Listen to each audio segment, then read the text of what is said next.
Yo, what is up, guys? Luker back once again, and today we're going to be talking about Duels. For those of you who don't know, Duels is a new game mode that came out to Hearthstone a couple days ago, probably about a week by now, yeah, actually.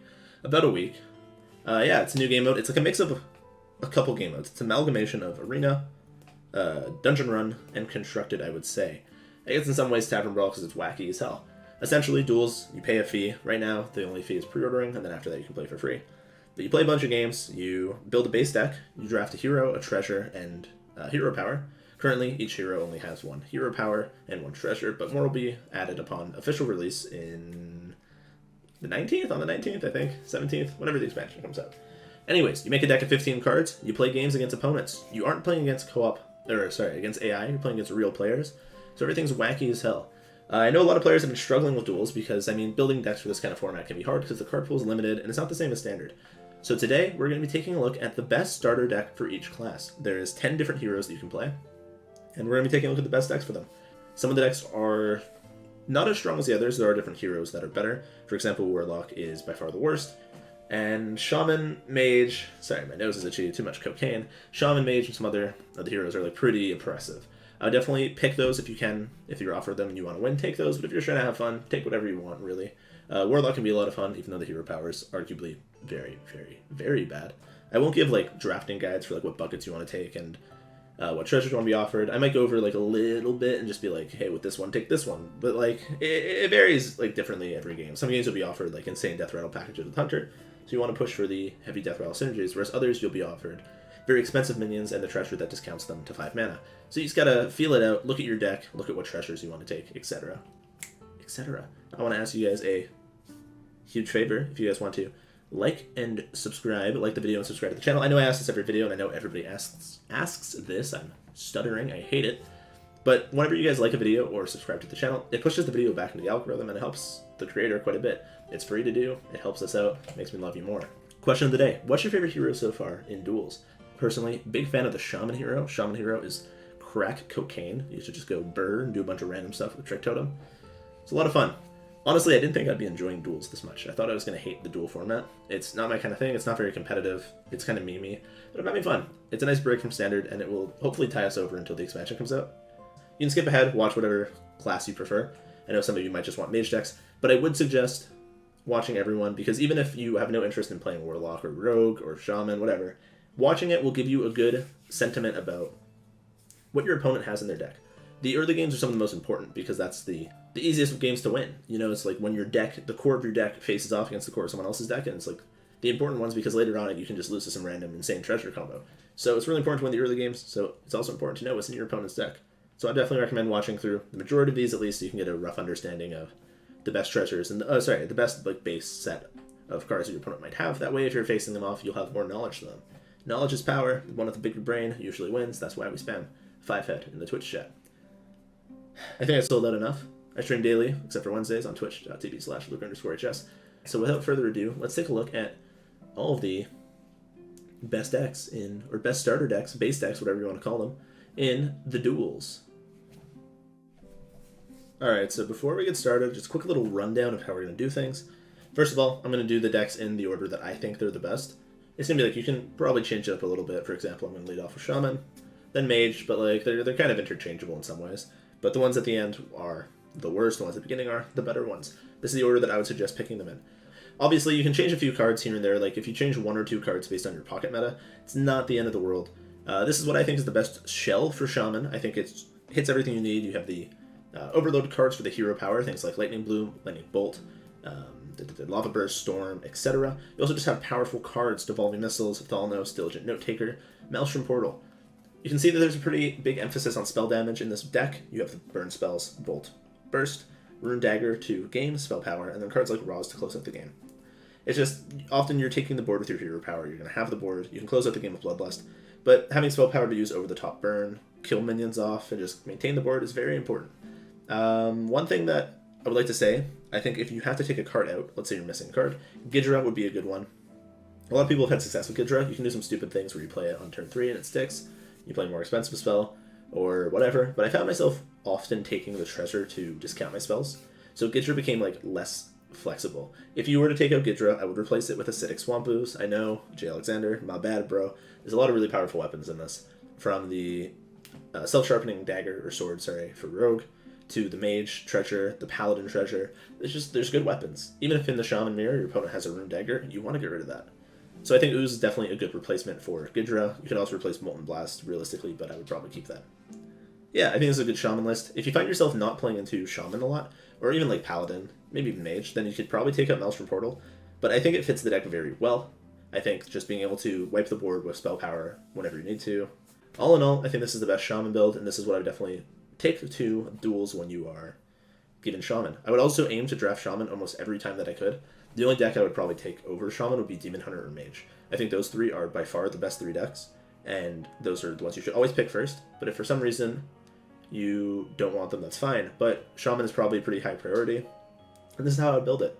Cards you want to draft: more spell power, cheap spells. I really like drafting Lady Fireheart when possible, or synergies for Lady Fireheart, sorry, Instructor Fireheart, my bad. I like when you get the cheaper spells, like all spells cost one less, you can go infinite with her, and it's just kind of like you're on cocaine. It's super fun, just love it. Aside from that, just spell synergies, totem synergies, Thunderbluff Valiant, more Bloodlusts, more ways to keep board, cycle, just things like that. That's what I'd aim for. Treasures, I like discounted spells, or just general buffs. Yeah, that's Shaman though. Let's check out the next class. Next up is Demon Hunter. Before we take a look at the cards in Demon Hunter, it's important that you understand what the treasure does. It's a 4-mana card. I think it's called Summoning Portal, Summoning Spell. I have it open right here. Summoning Ritual, my bad. Essentially, it's a 4-mana card that summons 3 demons from your deck and makes them go dormant for 2 turns. When they wake up, well, they're the minions. So what you want to do, they're 3 demons, rather. So what you want to do is put big demons in your deck so that you can tutor the big demons out on turn 4, then have a huge swing turn. Because of this, we only want to run big demons, and when drafting, you should avoid small demons. You should only get the big ones, the big chunguses, the thickums. Things like Ancient Voidhound, Hulking Overfiend, and Wrathspike Brute are all in our deck because, well, if you play it on turn 4 and they summon on turn 6, game's over. There's also Unprisoned Antian, which I saw people play or draft. I'm not sure if it's in the pool, but yeah, the card farmed me when they did that, so it's not a bad choice. Because of this, another card that makes a lot of sense. I actually took this list from, I think, Language Hacker. I'm sorry if I got it wrong. But Lotheb makes a lot of sense because you want to go Summoning Ritual on turn 4. Then on turn 5, you have 3 dormant minions, and your opponent's probably going to play spells. So playing Lotheb on 5 locks them out and prevents them from having a swing turn. I think this makes a lot of sense, and it helps you stabilize and just get to your game plan. So yeah, Lotheb makes sense. Aside from that, we have the typical Demon Hunter curve that doesn't involve demons. Consume Magic, Demon Companion, Twin Slice, Blade Dance, Chaos Strike. Cards that interact with the board can push damage aggressively if needed, or just fight for board, interact with it. Ace Hunter Crane makes a lot of sense too, because when you're using your smaller minions to trade, you can now keep them alive. Things from Demon Companion, or I guess exclusively Demon Companion and your hero sometimes. Also, it protects your big demons if you're taking value trades. Penflinger also finds its way into the list because you have a lot of cheap spells, you can combo it. Your hero power gives you second slices as well, so you can pretty much always combo Penflinger, which gives you like an insane way to clear board or push damage if you need to. I think Demon Hunter is very good. The issue is if you mess up your draft at all, you can just like int and run it right down mid, and it's game over. Yeah, you see a lot of the cards that it has in the mid game. Warblades, Eye-Beam, Marrow Slicer, Glaive-Bound Adept are just cards that are in normal Demon Hunter and standard. They're good cards, they hit face, they fight for board, they do whatever you need to, and I think that just makes a lot of sense in the deck. Demon Hunter is probably one of the best 3. I would definitely draft it when you can. Now let's take a look at Mage. Third on the list is Mage. Mage, I think, is arguably within the top 3 of the best decks. As I mentioned, I think the top 3 are interchangeable, relatively. Demon Hunter is probably the best if you like master it, but it's kind of hard because if you mess up the drafting, it's like kind of doomed. But Mage plays out like a Tempo Mage would. Your hero power literally makes mana worms when it kills minions, or it does 1 damage. Your treasure buffs your hero power to deal 2 damage. That means you can kill 2 2s and get mana worms.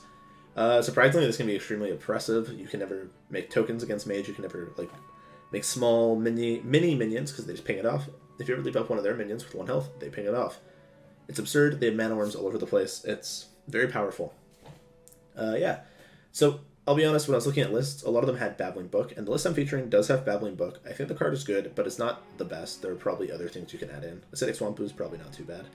A lot of the people that made lists put Babbling Book in because they were playing in the Twitch Rivals event, which there was a special prize for playing Babbling Book and getting Polymorph from it, the Babbling Book, of course. So a lot of people had Babbling Book in it, and it's hard to find other lists, but I think it still is pretty good. It's a 1-mana 1/1. If they don't kill it, you can ping it off, and it's pretty good. Yeah, aside from that, the deck is pretty standard. You have your tempo cards, your lab partner, primordial studies, wand thief, cram session, firebrand, etc. You have your late game threats with Jandis and Roz, both of which can fight for board, push down damage your opponent, clear the board, which is pretty insane. You have Fireball and Frostbolt to close out the game with burn, and then finally you have AI, and I think I mentioned Cram Session, but AI and Cram Session to draw.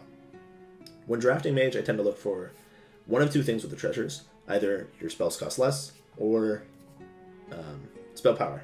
Innate spell power, just buffing you by +1 already. If you can get 2, that's dope. But anything that interacts with your spells tends to be pretty good.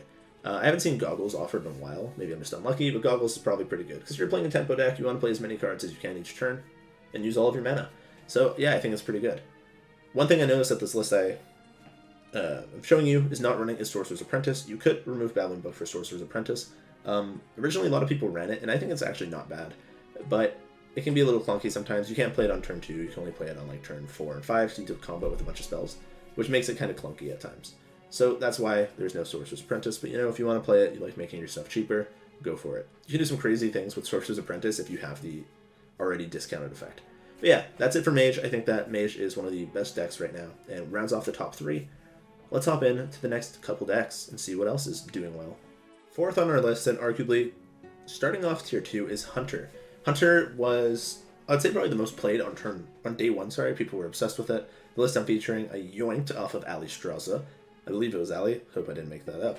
Essentially, it's a Death Rattle Hunter. I think it's the best way to play Hunter. When you get the Death Rattle treasures, it's absolutely insane. There's one that is your Death Rattle minions trigger when you play them.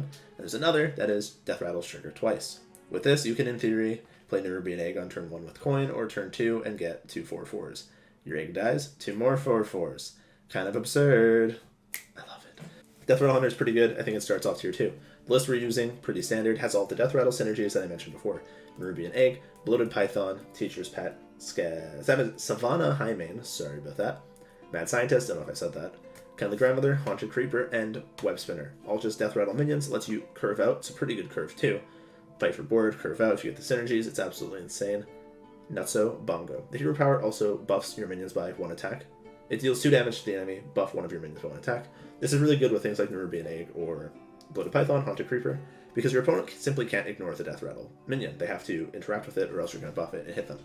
1 or 2 damage a turn isn't much, but it does actually add up relatively quickly, especially when you're a hunter and you can play other cards such as Adorable Infestation to buff it, or Animal Companion Leok, you know? Makes a lot of sense if you think about it. To fit the Mad Scientist package, you have the 2 secrets that you want to run, Cat Trick and Snake Trap. When drafting, I would avoid looking for too many secrets because you can dilute your pool and then you'll start getting what you don't want, and that's not great.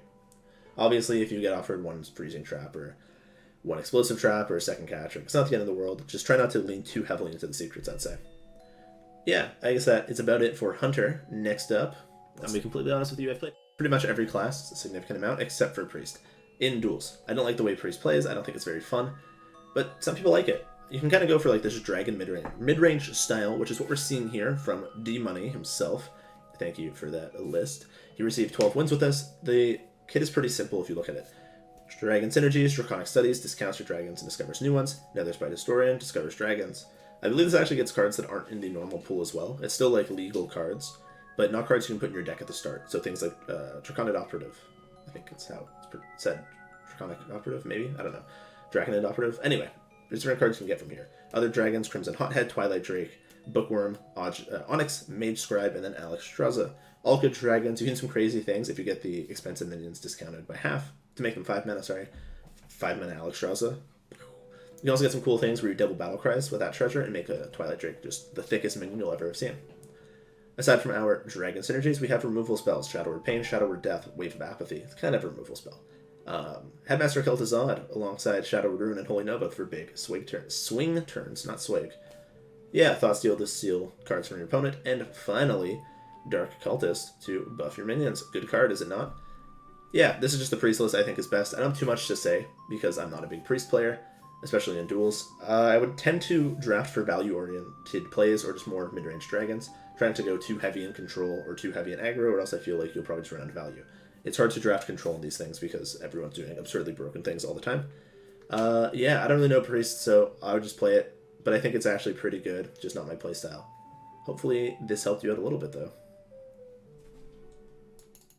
Next up on the list, and in Tier 2, or what I will call tier 2, is Druid. I think a lot of people are sleeping on it. I think it's the third deck in tier 2, right? It was Priest Hunter. Yeah. I think a lot of people are sleeping on it and put it in tier 3 or lower, but I think Druid's actually pretty good. The hero power is insane. 2 attack or 2 spell power lets you do some crazy things with cards like Wrath, Starfall, Swipe. You can just have such an insane board clear with this hero power. And also it just lets you poke stuff. Sadly, the build of the deck is not too interesting. All these other classes have these cool things that you do. With Druid, you're playing fucking standard. You are playing Ramp with Innervate. You are playing Lightning Bloom, Wild Growth. If you get any more Ramp, you'll play it. You're playing Nourish. Then what's your top end, you may ask? Fucking Guardian Animals and Beasts. 8 mana GA. Teacher's Pet. Twilight Runner, and Lake Thresher. Interestingly enough, though, because there's only 3 decks and you beasts that you can run, because you can only run singletons, you want to run a 4th. What do you play? Stranglethorn Tiger. 5 mana, 5/5 with stealth. Hits your opponent in the head, gives you more consistency. Pretty good.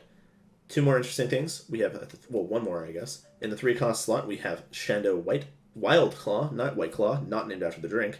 Essentially, 3 mana minion, can buff your board if you have beasts, or it can buff your deck of your beasts, sorry, or it can copy a beast. You can use this as a swing tool with a combination with the beasts that are on board from Guardian Animals. If you play GA, let's say on turn 8, and you've got a Twilight Runner that was stealthed, and you kept it stealthed, next turn you Shando and copy it. That Shando has Rush too, so you can draw a lot. Be careful when playing this deck in the early turns though, or in the early games of the draft, because you'll often find yourself running out of cards if you are hypercycling and you can fatigue yourself to death. I think it's really powerful when drafting. I would aim typically for more copies of Beasts, more Ramp, more Cycle. Just, it's Druid. You play powerful cards, you're going to win the game. For Treasures, it's kind of hard to give you a definition of what you want exactly. I think a lot of the lower tier decks are like that. You can't really just pick a treasure and hone in on that. You kind of just want good treasures. When you're offered good stuff like the Goggles, take it. If you find yourself getting cards that are weak in the early game, maybe take Caltrops. If you find yourself having an aggressive early game, you can look away from Caltrops and take something else. I, for one, love playing Druid. I prefer the token Druid style, even though it's significantly worse. It's just more fun. But I think this deck is a solid way to wrap up tier 2. Now let's hop into tier 3. Leading off tier 3 is Warrior. Before we get into Warrior, I just want to mention for Druid, one thing I forgot before was if you need to add a card, consider adding Omu. Omu is sick with the 3 mana Treasure. Also, Survival of the Fittest can be very good, so look to draft that. Sorry. Anyway, Warrior. For the Warrior enthusiasts, Fibonacci. Settle down, brother. Yeah, Warrior plays out kind of like a Tempo Warrior would with a bit more of an expensive top end. The hero power is essentially Enrage. Deal 1 damage or something. If it lives, give it 2 attack. But it's 2 mana, because if it kills the unit, it also gives you 2 armor. I think it's not the best hero power, but you can do some cool things with it. Sometimes you can use it as control tool. Other times it sucks ass. But you want to play this deck like a Tempo deck, much like Tempo Warrior. Look for Risky Skipper, Blood Boil Brute in the draft. If not, you can go for expensive minions and try to find the treasure that discounts them. In this deck, you'll see some control tools, some tempo tools. I'm going to list them off. Tempo tools such as Athletic Studies, Armor Smith, Frothing Berserker, Lord Barov, it's also a control tool, Death Spite, which is an insane one. You also have cards such as, or Hard Removal, sorry, Lord Barov, Execute, Coerce, etc., etc. Rampage is also a solid tempo tool. Your game plan is like this. Early turns, use your cheap minions to fight for board. Later turns, go Corcoran Elite, Hero Power, Rampage, 9 damage. You can also go Grommash, Hero Power, boom, 12 damage. There's a lot of things you can do. Your top end is a bit heavy. You have Grom, Troublemaker, and Rattlecore, much like you'd see in the Big Warrior with 7 mana card, Commencement. You can't play Commencement though because you have cheaper minions, and you're very likely to draft cheaper minions, so you can't really play a full control Big Warrior. This is what I would play. I think Tempo Warrior's decent. It's not a bad deck by any means, but I don't think it's the best. I think it struggles to compete with the other classes, especially while the hero power sucks. If it gets better hero power in the coming weeks, then maybe we'll see it succeeding, but if not, expect Warrior to struggle for a little bit. Alright, Paladin is another deck within tier 3. Second to last deck within the tier, actually. Yes, second to last deck. 8th deck on our list. I think Paladin had a lot of hype at the start. People thought it was insane. Kind of fell off. The hero power is really good, and you can get some really cool things with the treasure, the weapon, but oftentimes it falls short. Oftentimes you're going to be all excited to do these like crazy combo turns, and you die on turn 5. It is crazy, though, that the weapon is so strong. In the early games, you start with 20 health, I think, and the weapon has 3 charges of 6 attack, which is 18. Math's hard, but I got there. Essentially, this deck plays out like a curved deck. Kind of remember like Secret Paladin used to do. It's like a mid-range deck.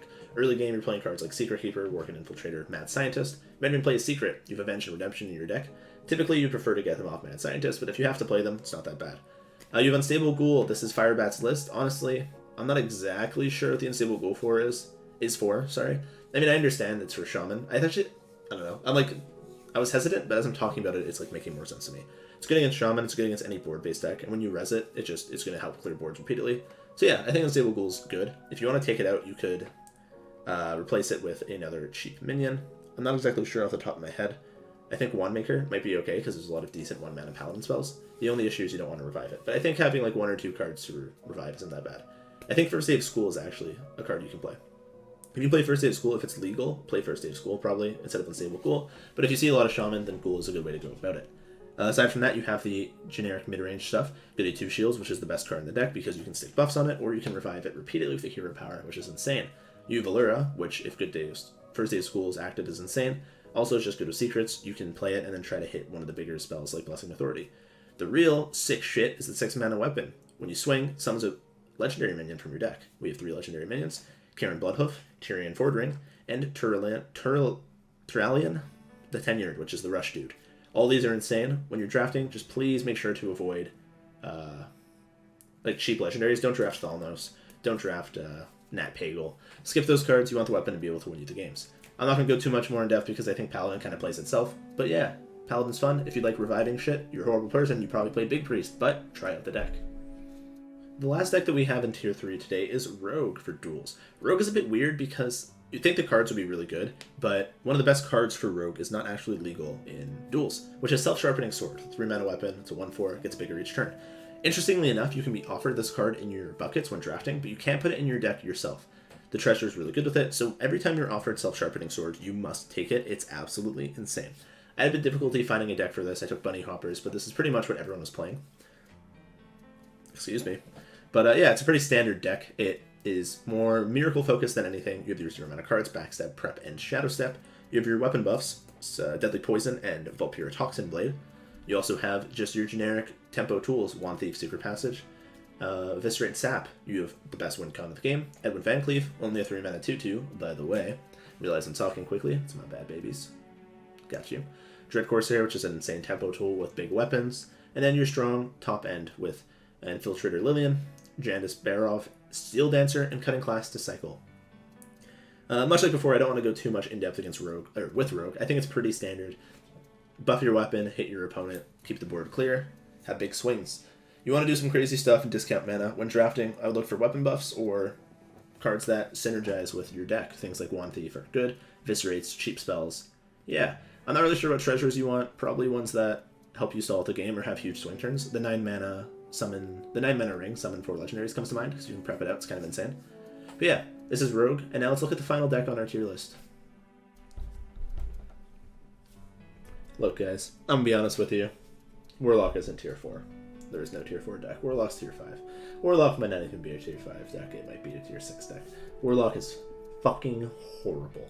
The hero power is a worse life tap most of the time. It's only better when you have a card to discard, such as Boneweb Egg or Scrap Golem, Silverwood Golem. When you don't have those, it sucks. It's okay with Malchezaar's, but most of the time it's just a worse Warlock hero power. I had a lot of trouble building a deck for this. I looked online, I took some inspiration, I put some mound cards in. But generally, I think the best way to play this is a discard synergy deck. You want to play Boneweb. These cards I mentioned before: Boneweb Egg, Silverware Golem, and Malchezaar's Imp. Lets you cycle, lets you play for board, have swing turns. But if you lose the board, it's pretty much over. We have the Soul Fragment package in here with Soul Shear, Shadowlight Scholar, Spirit Jailer, Void Drinker, and Sociologist. Lets you fight for board in a bit more of a defensive way instead of proactively. The one saving grace is the hero or treasure isn't that bad. It lets you buff your demons by +2/+2 when you play them. This lets you play a lot of cheap demons such as Voidwalker, Flame Imp, Spirit Jailer. You have Raised Dead, you can get more demons. You Soulfire, it does 4. I don't know. I'm being completely honestly, this deck sucks. It's so bad. Warlock is horrendous. If you are a fan of Warlock, you can't play Standard because it doesn't work there. It doesn't work in this either. So hopefully the new hero powers and treasure make the deck playable. One thing you can do with Warlock, though, is play cards like Ooze or Owl if you want. There's no Owl on this list, but you can sub it in. Tech cards are good when you can cycle aggressively. But yeah, guys, Warlock, not in a great spot. I would definitely avoid it unless you really want to play the class. But if you're trying to win, please do me a favor and don't touch Warlock. It is like tier 7. Alright, guys, that was a doozy of a video, but thank you for watching. I had to go over 10 different decks, and honestly, like, talking about them wasn't bad. Finding the list for some of them was kind of hard, but the real hard part was I had to build them myself in Hearthstone, and building decks in Wild seems to be super laggy when you have a lot of the cards, so after you click it like takes a second. That was painful. But yeah, thank you guys for watching. I'm being blinded by the light. Let me minimize that tab. Thank you guys for watching. I hope you enjoyed it. I enjoyed it. If you guys did, let me know in the comments below. Show some love. You know, press the heart button or the thumbs up. I think it's a thumbs up. And subscribe to the channel. I know I ask for this all the time, but it really does help me out. In conclusion, though, I really have been enjoying Duels. I think Duels is a fun format, and I'm excited to see what the new changes and all the new additions bring. Yeah, I don't know. The new set looks cool. I'm really hyped for it. I know it's been a bit longer of a video, but thank you so much to everyone who's gone through it. In a few days, or maybe a week or so, we'll have the top decks for November going live. It's a video series I do once a month where I show you the best decks you can take the ladder. I think it's a very good way to improve. I have a few videos in the pipeline that I'm working on. It takes a little bit of time because I'm not the best content creator yet, but we're getting there. But seriously, guys, thank you so much for the support. All the shares, comments, likes, everything, it really does help. You guys are making my dream come true of being a full-time content creator.